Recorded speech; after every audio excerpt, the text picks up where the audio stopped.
कोमलचं लग्न मोठ्या कुटुंबात झालं होतं. घरात सासू, सासरे, नवरा आणि 2 लहान मुलं अक्षय आणि आदित्य होते. पण ते तिचे स्वतःचे नव्हते. ते तिच्या नवऱ्याच्या पहिल्या बायकोची मुलं होती. लग्नाच्या पहिल्या दिवशी सासूबाईंनी तिला स्पष्ट सांगितलं होतं, हे घर आता तुझं आहे, पण माझ्या नातवंडावर लक्ष ठेव. त्यांना काही कमी पडू देऊ नकोस. कोमल मनाने खूप चांगली होती. तिने त्या दोघा मुलांना स्वतःच्या मुलासारखं प्रेम द्यायला सुरुवात केली.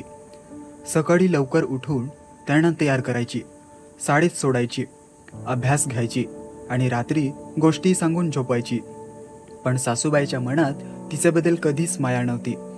त्या नेहमी तिला टोमणे मारायचे. तू सावत्र आई आहेस, तुला काय करणार आहे आईचं प्रेम, असं सांगायची. एक दिवस अचानक सासूबाईची बहीण घरी आली. तिने कोमलला मुलांवर ओढताना पाहिलं, कारण ते अभ्यास करत नव्हते. लगेच ती सासूबाईंना म्हणाली, बघितलंस ना, मी सांगितलं होतं सावित्री आई कधीच खरी आई होत नाही. हे ऐकून सासूबाईंना राग येतो. कोमलला खूप सुनावलं, तू कोण आहेस माझ्या मुलावर आवाज चढवणारी. कोमल काही बोलली नाही, फक्त शांतपणे ऐकत होती. अक्षय ड्युटीवरून आला होता. त्याने पाहिलं, नाव घेतलं, आई कोमल. त्या क्षणी सासूबाईचे मन पूर्ण बदललं. त्या कोमलजवळ आल्या आणि म्हणाल्या, मला माफ कर, तू सावत्र सून नाहीस, तू माझ्या नातवंडाची खरी आई आहेस. कोमलच्या डोळ्यात आनंदाचे अश्रू आले.